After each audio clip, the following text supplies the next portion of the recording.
നേടാം പണം നേടാം. The complete family entertainment game ഷോയിലേക്ക് ഏവർക്കും സ്വാഗതം.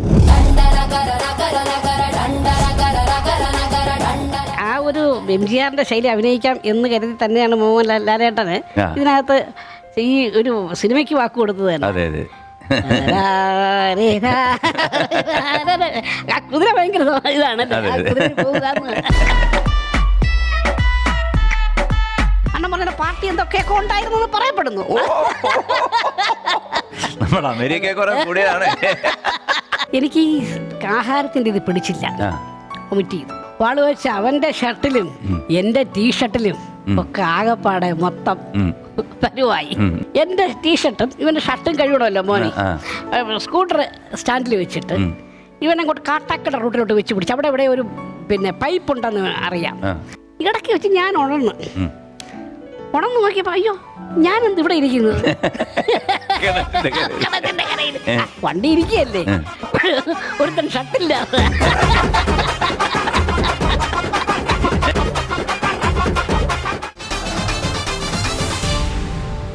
കഥാപ്രസംഗം അതിന്റെ ഒരു അവതരണം ഉണ്ടായിരുന്നു. ഞാൻ കലാപ്രതിഭയായിരുന്നപ്പോ ഇതുപോലെ ഒരുപാട് ഐറ്റങ്ങളിൽ ചേരണമല്ലോ. അപ്പൊ കിട്ടുന്നവരെല്ലാം ഞാൻ ഇടിച്ചു കയറി ചെയ്യും.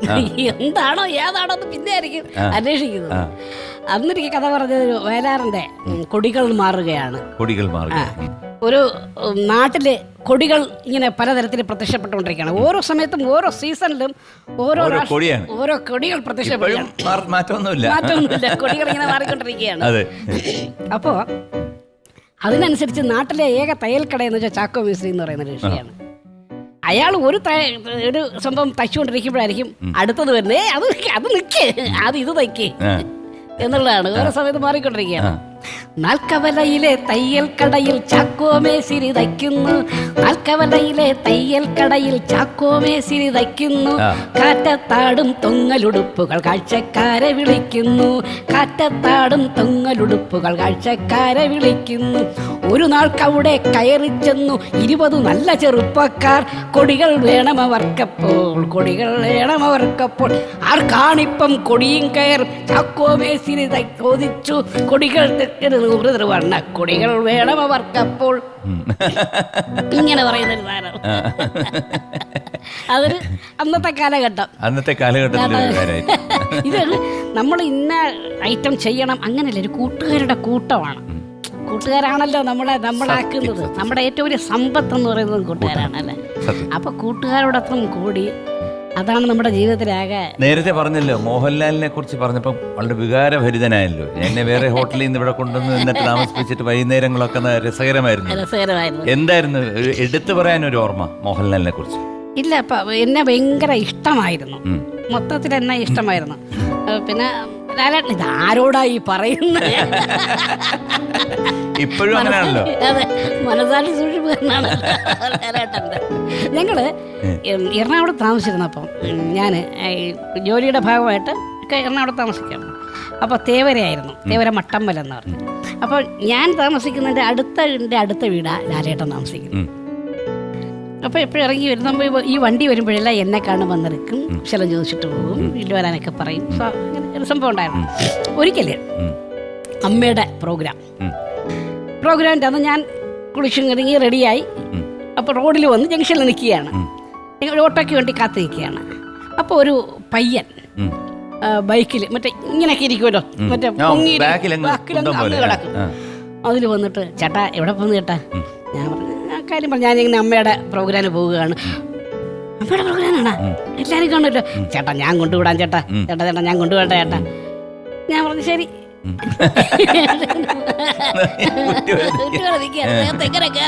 എന്ന് പറഞ്ഞ് നിന്നപ്പോഴത്തേക്ക് അവൻ പെട്ടെന്ന് ചേട്ടാ ഒരു മിനിറ്റ് ഞാൻ ചെന്ന് ഹെൽമെറ്റ് എടുത്തോണ്ട് വരട്ടെ. ഹെൽമെറ്റ് വെച്ചിട്ടില്ല, അന്ന് അവിടെ പോയില്ല. ഹെൽമെറ്റ് ഇല്ലാതെ പോയാൽ പ്രശ്നമാണ്. ശരി പെട്ടെന്ന് വാ. പോയി. അവൻ പോയ നേരം കൊണ്ട് ലാലേട്ടന്റെ കാറ് വരികയാണ്. എൻ്റെ അടുത്ത് വന്ന് അങ്ങോട്ടല്ലേ വാ കേറ്. ഞാൻ വിഷമസ്ഥിതിയിലായി പോയി. അവൻ ഹെൽമെറ്റ് എടുക്കാനും പോയി. ഞാൻ പറഞ്ഞു ചേട്ടാ ഞാൻ വേറൊരു ആവശ്യം കൂടെ ഉണ്ട്, അത് കഴിഞ്ഞ് അങ്ങ് വരുവുണ്ട് എന്ന് പറഞ്ഞ് അദ്ദേഹം നീങ്ങിയതും ഇവൻ വന്ന് നിന്നത് ഒരുമിച്ച്. ഞാൻ രക്ഷപ്പെട്ടില്ല. ഞാൻ പറഞ്ഞ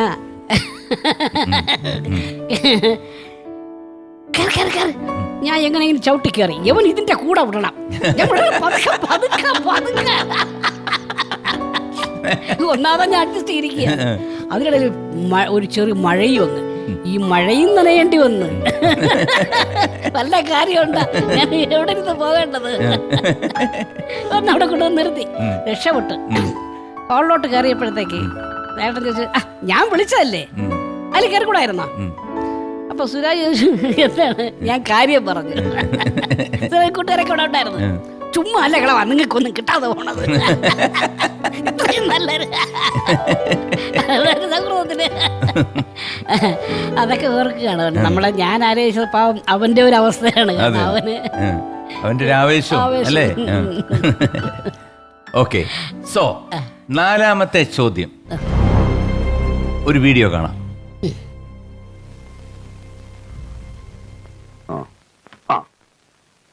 ഉദാഹരണമായിട്ട് ഇന്ദിരാഗാന്ധി, മാർഗരറ്റ് താച്ചർ, ബേനസീർ ഭൂട്ടോ. അതാ ഞാൻ പറയണത്, രാജ്യം ഭരിക്കാൻ ഏറ്റവും നല്ലത് പെണ്ണുങ്ങളാ. കാരണം എന്താണെന്നറിയോ? മനുഷ്യ, നിങ്ങൾ വർത്താനം പറയാൻ നിൽക്കാണ്ട് ആ തേങ്ങ ഇങ്ങോട്ട് പോയിച്ചതാ.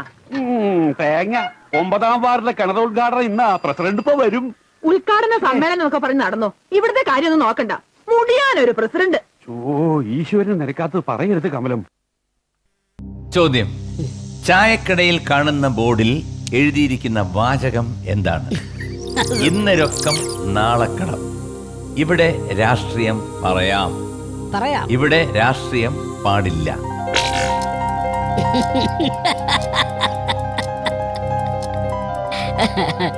രാഷ്ട്രീയമാണ് പറയുന്നത് അതിനകത്ത്. ഇന്നിരക്കം നാളെക്കടവാണ് ചായക്കടയിലെ സ്ഥിരം വാചകങ്ങൾ. ഇവിടെ രാഷ്ട്രീയം പറയാം. ബി, ഇവിടെ രാഷ്ട്രീയം പറയാം. ഞാൻ എടുത്തു വെച്ച് പൂട്ടി അവിടെ. ജോബി ഇപ്പം എത്ര വർഷമായിട്ട് സിനിമാ ഫീൽഡിലുണ്ട്? ആദ്യത്തെ ചിത്രം ഏതാണ്? എത്ര ചിത്രത്തിൽ അഭിനയിച്ചിട്ടുണ്ട്? 87 ഞാൻ കേരള യൂണിവേഴ്സിറ്റിയുടെ കലാപ്രതിഭയായി. അപ്പൊ അന്നത്തെ പത്രങ്ങളുടെയൊക്കെ വാർത്തകൾ ഇതായിരിക്കുമല്ലോ. അന്ന് കലാപ്രതിഭയൊക്കെ ആകുന്ന മെയിൻ വാർത്തയായിട്ട് ഭയങ്കര ഇതായിട്ട് കൊടുക്കും. അങ്ങനെ ശ്രീ ബാലചന്ദ്രൻ മേനോൻ സാറ് ഇത് കാണുകയും എന്നെ assistant director doctor Thomas Mathew, അദ്ദേഹം ഇന്ന് മെഡിക്കൽ കോളേജിലെ പ്രിൻസിപ്പളായിരുന്നു, ഇപ്പൊ EMDയുടെ ഡയറക്ടറാണ്. അപ്പോൾ അദ്ദേഹത്തെ വിട്ടയച്ചു എന്നെ വിളിപ്പിച്ചു രസംസയില്. എനിക്ക് ഇന്നും ഓർമ്മയുണ്ട്. ഒരു ലുങ്കിയൊക്കെ കൊടുത്ത് ഇങ്ങനെ നിൽക്കുകയായിരുന്നു. എന്നെ കണ്ടത് ഓടി അകത്ത് ഷട്ടൊക്കെ എടുത്തിട്ട്. അത് അന്ന് എന്നെ അച്ചുവോട്ടൻ്റെ വീട്, അതിലേക്ക് എന്നെ ആദ്യം കുളിക്കുകയാണ്. ഞാൻ വെള്ളത്തിൽ കോരി കുളിച്ച് ആണ് തുടക്കം. അങ്ങനെ എന്നെ മലയാള സിനിമയിലേക്ക് കുളിപ്പിച്ച് കയറ്റി, വൃത്തിയാക്കി കയറ്റി. എത്ര സിനിമ അഭിനയിച്ചു ഇതുവരെ? ഉദ്ദേശം കണക്കില്ലെങ്കിലും, കണക്കില്ല, വിരലെണ്ണാവുന്നതേ ഉള്ളൂവെങ്കിലും 10-30 സിനിമയിൽ. എന്നാലും ഓർമ്മയിൽ നിൽക്കുന്നൊരു വേഷം ഏതാണ്? എനിക്കിപ്പോ പിന്നെ 2018 ഒരു സ്റ്റേറ്റ് അവാർഡ് കിട്ടിയായിരുന്നു, മണ്ണാങ്കട്ടയും കരിയലയും. അതിലെ നായകനായിട്ടാണ് അഭിനയിച്ചത്. അപ്പൊ അതിന് വളരെ സീരിയസ് ആയിട്ടുള്ള റോളാണ്. ഒരു കുടുംബം, ദാരിദ്ര്യം കുടുംബം മൊത്തം േറി നടക്കുന്ന ഒരു ബാലൻ എന്ന കഥാപാത്രം. ഭാര്യയും മക്കളെ പിന്നെ മകളും മകളും ഒക്കെ നഷ്ടപ്പെടുന്നു. അങ്ങനെ ഒരു വളരെ സീരിയസ് ആയിട്ടുള്ള റോൾ. ആദ്യമായിട്ടാണ് ഒരു സീരിയസ് ആയ റോള് അഭിനയിക്കുന്നത്. അവാർഡ് കിട്ടുന്നു. Very good, very good. ജോബിയുടെ കല്യാണം എങ്ങനെയാണ്? ലവ് മാരേജ് ആണോ, അറേഞ്ച്ഡ് മാരേജ് ആണോ? ഏത് വർഷമാണ്? അറേഞ്ച്ഡ് മാരേജ് തന്നെ. Arrange marriage 94. എത്ര കുട്ടികളുണ്ട്? 2 കുട്ടികളുണ്ട്. 2 പേര് എന്ത് ചെയ്യുന്നു? മൂത്തയാള് ഡിഗ്രി കഴിഞ്ഞ് ഇങ്ങനെ നിൽക്കുന്നു. പിന്നെ രണ്ടാമത്തെ മോൻ, അവന് ഓട്ടിസം, സംസാരിക്കാനൊക്കെ ബുദ്ധിമുട്ടുണ്ട്. അവന്റെ സ്കൂളിൽ പോകുന്നുണ്ട്. അങ്ങനെ സ്കൂളിൽ പോകുന്നു, ബാക്കി കാര്യങ്ങളൊക്കെ അങ്ങനെ പോകുന്നു. Okay okay. അപ്പൊ ഈ മൂത്ത മോന് ഇപ്പൊ ഈ കലാരംഗത്ത് എന്തെങ്കിലും? അവൻ മറ്റേ ഈ ടിക്ടോക്കിന്റെ ഒക്കെ ആശാനാണ്. ഓരോ സാധനങ്ങൾ ഉണ്ടാക്കി പുതിയ വേഷൻ സംഭവങ്ങളൊക്കെ ഇടും. ഇവിടെ രാഷ്ട്രീയം പറയാം. ഉത്തരം ശരിയാണ്. Congratulations, very good. 2000 രൂപ സമ്മാനമായി ലഭിച്ചിരിക്കുന്നു. അതാണല്ലോ ഇതിന്റെ ഒരു ഈ RC ബുക്ക് ഇട്ട ഇരട്ട പേരെന്താണ്? ഇതെല്ലാം യുവ കൂട്ടുകാരിറക്കുന്ന കഥകളാണ് കേട്ടാ. ഇവന്മാര് ഭയങ്കര കഥ ഏറ്റവും അടുത്ത കൂട്ടുകാര് ആരാണ്? കൊടുത്ത നമ്മുടെ സാബു എന്ന് പറഞ്ഞൊരു കൂട്ടുകാരനുണ്ടായിരുന്നു, മരിച്ചുപോയി. അവനായിരുന്നു എൻ്റെ ഏറ്റവും പ്രിയതമൻ. അവൻ മരിച്ചുപോയി. ഇപ്പൊ രത്നകുമാർ ഒത്തിരി കൂട്ടുണ്ട്, കൂട്ടുകാരുടെ ഒരു കൂട്ടം തന്നെ ഉണ്ട്. ഇവരാണ് ഈ കള്ളക്കഥകളൊക്കെ ഇറക്കുന്നത്. ഇവന്മാര് കഥ ഇറക്കാനൊക്കെ മിടുക്കനാണ്, പ്രത്യേകിച്ച് മിമിക്രി ലെവലിലുള്ളവർ. അവരൊക്കെ ഭയങ്കര കഥ ഇറക്കും. അപ്പം നമ്മൾ പ്രോഗ്രാം കഴിഞ്ഞിട്ട് ഇതുപോലെ അവസരമായി വരികയായിരിക്കും. ഉറക്കം പറയണ്ടല്ലോ, അറിയാം. അപ്പൊ വരുമ്പോ പോലീസ് കാണുമല്ലോ, ചുറ്റും കാണുമല്ലോ, പോവും, പിടിച്ചു നിർത്തും. പിടിച്ചു നിർത്തി അകത്തുള്ളവരൊക്കെ എങ്ങനെയാണെന്നുള്ള അറിഞ്ഞോ, പലരും കിടക്കുകയാണ്. അപ്പം പിടിച്ചു നിർത്തുമ്പോൾ യുവമാര് RC ബുക്ക് കൊടുക്കണമല്ലോ. ഇവിടെ വന്നു കഴിഞ്ഞാൽ യവന്മാർ RC ബുക്ക് കൊടുക്കണോ എന്നെയാണ് വിളിച്ച്, ഞങ്ങൾ പ്രോഗ്രാം ഉണ്ടായിരുന്നു സാറ്, എന്നെ പിടിച്ച് കാണിക്കും. വോട്ട് അപ്പൊ അങ്ങനെയാണ് RC ബുക്ക് എന്നുള്ള ഇരട്ട പേര് വന്നല്ലേ. സോ കേറിവാട മക്കളയിൽ 5ാമത്തെ ചോദ്യം, ദ ലാസ്റ്റ് ക്വസ്റ്റ്യൻ. പൂജാമുറിയിൽ ജഗതി വെച്ച് പൂജിക്കുന്ന വാഹനം ഏതാണ്? A car, B bus, C lorry. Car. A car. Ambassador car. ഞാൻ എടുത്ത് വെച്ച് പൂട്ടുന്നു, അവിടെ ഇരിക്കുന്നു. അതിന് രസകരമായ ഒരു സംഭവമുണ്ട്. ഈ അംബാസിഡർ കാർ എന്ന് പറയുന്നതിനകത്ത് നമ്മുടെ അടൂർ ഭാസിയുടെ ഒരു രസകരമായ വീട്ടുണ്ട്. അദ്ദേഹം അംബാസിഡർ കാറിലായിരുന്നു വെക്കൊണ്ടിരുന്നത്. അദ്ദേഹം എന്റെ പേരാണ് എഴുതി വെച്ചിരിക്കുന്നത് വണ്ടിക്ക്. അതെങ്ങനെ വായിച്ചു നോക്ക്, അയാം ഭാസി അടൂർ. അത് ലോപിച്ചാണ് അയാം ഭാസി അടൂർ അംബാസിഡർ ആയത്. എങ്ങനെ ഉണ്ടായിരുന്നു അമ്പിളിച്ചേട്ടനുമായിട്ടുള്ള ഒരു? അയ്യോ, അമ്പിളിച്ചേട്ടൻ ഭയങ്കര സ്നേഹമാണ്. എന്നെ ജോബെ എന്നാണ് വിളിക്കുന്നത്. ജോബെ. കൽപ്പന ചേച്ചി അങ്ങനെയാണ്, ജോബെ എന്നായിരുന്നു വിളിക്കുന്നത്. എന്നെ ഭയങ്കര ഇഷ്ടമാണ്. അദ്ദേഹത്തിന്റെ ആദ്യത്തെ സിനിമയിലെ സീരിയലില് എനിക്ക് നല്ലൊരു വേഷം തന്നു. സീരിയലും കുറെ അഭിനയിച്ചിട്ടില്ലേ? ഉണ്ട്. ഒരുപാട് സീരിയലുണ്ട്. കുക്കാ ഉവാ മിക്കാടോ അദ്ദേഹത്തിന്റെ സീരിയലായിരുന്നു. അദ്ദേഹം പ്രൊഡ്യൂസ് ചെയ്ത സീരിയലായിരുന്നു. അതില് എനിക്ക് നല്ലൊരു ക്യാരക്ടറായിരുന്നു തന്നത്. അന്ന് ഇനി രാവിലെ തന്നെ തീർന്നു, അദ്ദേഹത്തിനും വർക്ക് തീർന്നു. അപ്പോൾ ജോബിക്കും തീർന്നല്ലോ, വാ വീട്ടിൽ കൊണ്ടുപോയി. പിന്നെ വൈകുന്നേരമാണ് പോയത്. സോ A കാർ ഉത്തരം ശരിയാണ്. Congratulations, very good. 10,000 രൂപ സമ്മാനമായി ലഭിച്ചിരിക്കുകയാണ്. ഇന്ന് അദ്ദേഹത്തിനോടൊപ്പം അദ്ദേഹത്തിന്റെ മകൻ കൂടെ കൂടുന്നു, സിദ്ധാർത്ഥ്. ഏറെ സ്നേഹത്തോടെ ഞാൻ അനുജനെ ഈ വേദിയിലേക്ക് സ്വാഗതം ചെയ്യുന്നു. സിദ്ധാർത്ഥ്.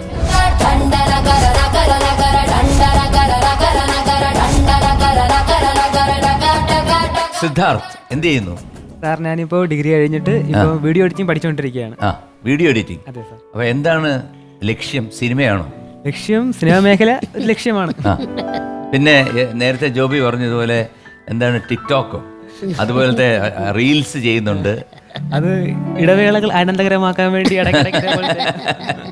അച്ഛന്റെ ഇതുപോലെ തമാശ അല്ലെന്നുണ്ടെങ്കിൽ അച്ഛന്റെ ഒരു പ്ലസൻനെസ്, അതിനെ പറ്റി എന്ത് പറയുന്നത്? എല്ലായിടത്തും പ്ലസന്റ് ആണെങ്കിലും എന്റെ അടുത്ത് എപ്പോഴും അങ്ങനെയാണെന്നല്ല, നമ്മൾ കുരുത്തക്കട കാണിക്കും. അത് പിന്നെ അച്ഛന്മാര് എന്ന് പറയുമ്പോഴത്തേക്ക് അച്ഛനും അമ്മയും തീർച്ചയായിട്ടും മക്കളെ ഒരു വഴിക്ക് കൊണ്ടുപോകണം എന്നുള്ളൊരു ആഗ്രഹങ്ങൾ. അപ്പൊ അവിടുന്ന് ഇത്തിരി മാറി കഴിഞ്ഞാൽ ഇനി വാടാന്ന് നമ്മൾ പറയും. ഒരു പിടുത്തം വേണം.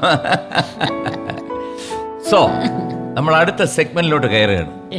സവാരി ഗിരിഗിരി. എല്ലാ ചോദ്യങ്ങളും വാമനപുരം ബസ് റൂട്ട് എന്ന ചിത്രത്തിൽ. ആദ്യത്തെ ചോദ്യം, വാമനപുരം ബസ് റൂട്ട് സിനിമയുടെ ഷൂട്ടിംഗ് നടന്നത് എവിടെ വെച്ചായിരുന്നു? A ഗുരുവായൂരും പരിസര പ്രദേശങ്ങളും, B Vamanapuram, C Kollam.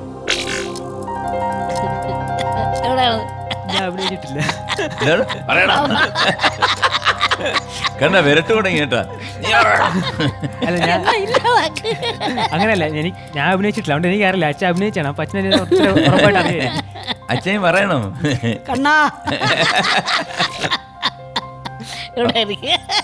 A ഗുരുവായൂരും പരിസര പ്രദേശങ്ങൾ, അതല്ലേ?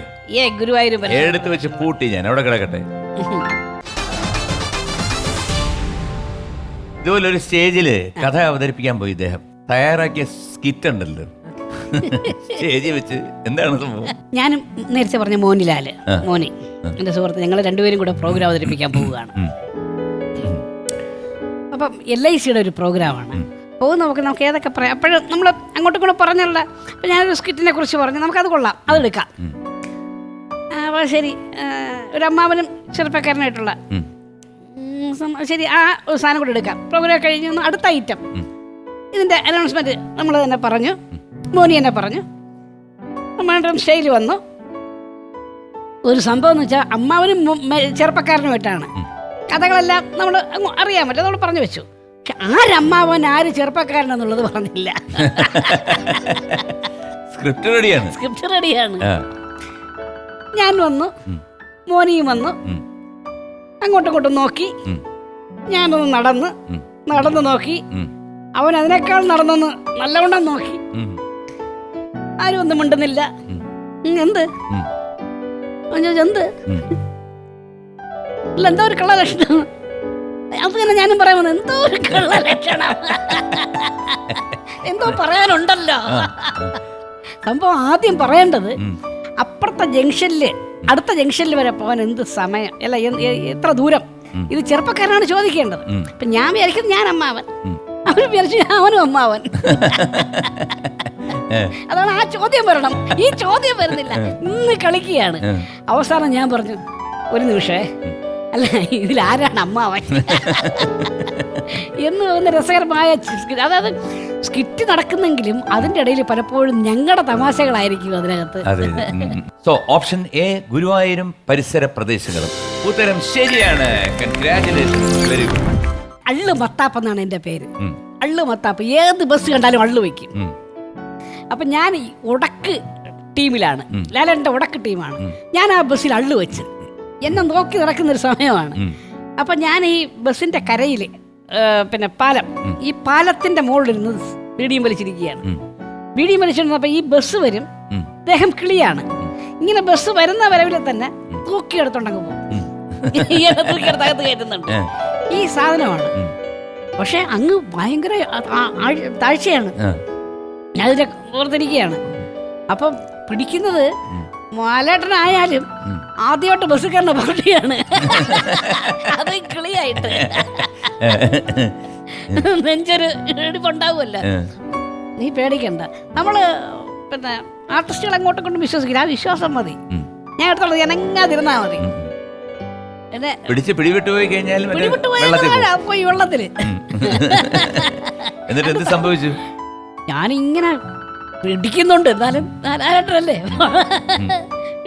അദ്ദേഹം കൂളായിട്ട് ഇങ്ങനെ ആടി വന്ന് ഈ ഫുട്ബോളില് ഇതിനെ പിടിച്ചാൽ ഇങ്ങനെ ആടി വന്ന് തൂക്കി അങ്ങ് എടുത്തോണ്ട് പോയി. അതാണ് ടൈമിങ് എന്ന് പറയുന്നത്. ടൈമിംഗ് എന്ന് പറഞ്ഞു കഴിഞ്ഞാൽ നമുക്ക് വിശ്വസിക്കാൻ പറ്റില്ല. കാരണം പിടിച്ചെടുക്കുന്ന സ്വല്പം മാറിപ്പോയി കഴിഞ്ഞാല് വെറും കൈ മാത്രമേ പുള്ളി കുളത്തിൽ പോകും. ഒന്ന് തട്ടിപ്പോയാൽ മതി, അങ്ങ് തീർന്നില്ലേ. പിന്നെ അത് പക്ഷെ അതാണ് ടൈമിങ്. അണ്ണന്റെ പക്ഷെ പറയാ താളബോധം. താളം അല്ല, റിതം എന്ന് പറയുന്ന എല്ലാത്തിനും വേണം. ഈ സോളാർ സിസ്റ്റം കറങ്ങുന്ന തന്നെ ടൈമിംഗ് അല്ലേ? ടൈമിംഗ് ഉണ്ട്. താളബോധം, താളം, ആദി താളം പറയാം അല്ലേ? താളം എന്ന് പറയുന്ന ഏതർത്ഥത്തിലും മനുഷ്യന് വേണ്ട ഒരു കാര്യമാണ് താളം. പക്ഷെ പലർക്കും ഞാൻ കണ്ടിട്ടുണ്ട് താളമില്ല. ഞാൻ പ്രോഗ്രാമിനൊക്കെ ഇരുന്ന് പാടുമ്പോൾ ഉണ്ടല്ലോ, മറ്റേ ഏതാങ്കണക്ക് ദില്ലന്തില്ലന്തളാങ്കണക്ക് ചെണ്ട മൃദംഗം മേലേക്ക് അവര് ഭയങ്കരമായിട്ട് ആസ്വദിക്കുകയാണ്. പക്ഷെ താളം ഇടുന്നത് അവതാളം ഇടുന്നത്. ഒരു മെലഡി സോങ് പറയൂ, പാടുവോ? ഒരു ആസ്വാദനം കാണിക്കാം. പൊൻവീണി എന്നുള്ളിൽ മൗനം വാങ്ങും, ജന്മങ്ങൾ പുൽകും നിൻ നാദം നൽകൂ, ദൂതും പേറി നീങ്ങും മേഘം. ഇത് നമ്മൾ പാടിക്കൊണ്ടിരിക്കുന്ന നമ്മൾ കണ്ടു കഴിഞ്ഞാല് നമുക്കൊന്നും ചെയ്യാൻ പറ്റില്ല. കാരണം ചിരിച്ചു പോകും അറിയാതെ. എത്ര എത്ര കഥകളാണെന്നറിയാം ഈ പ്രോഗ്രാമിനൊക്കെ പോകുമ്പോൾ ഉണ്ടാകുന്നത്. ജോബി, ഇന്നത്തെ സമയം ഇവിടെ തീർന്നിരിക്കുകയാണ്. കഴിഞ്ഞു. Good night sweet dreams. Ambalappuzha ഉണ്ണിക്കണ്ണനോടു നീ. ഞങ്ങള് അമ്പലപ്പുഴ ക്ഷേത്രത്തില് പ്രോഗ്രാമിന് പോവുകയാണ്. ആർട്ടിസ്റ്റുകൾക്ക് പിന്നെ മുഖം കഴിയാനായിട്ട് ബക്കറ്റ് ബാക്കിൽ വെച്ചിട്ടുണ്ട്. ഞാൻ വന്ന് ഇത് മുഖം കഴുകിക്കൊണ്ടിരിക്കുകയാണ്. ഒരു കമ്മിറ്റിക്കാരൻ ദൂരെ നിന്നേ കാണുകയാണത്. അവൻ നമുക്ക് ഏതോ ഒരു കൊച്ചു പയ്യെ ഓടിക്കൊണ്ടിഞ്ഞ് വന്ന് ആർട്ടിസ്റ്റുകൾക്ക് മുഖം കഴുകാൻ വെച്ചിരുന്ന വെള്ളത്തിൽ നീ എന്തിനാടാ ഓടി വന്ന് 2 കിഴി ചുറ്റും നോക്കി ഒരു ക്ലാഞ്ഞില് കിട്ടി, എടുത്ത് 4 അനത്ത്.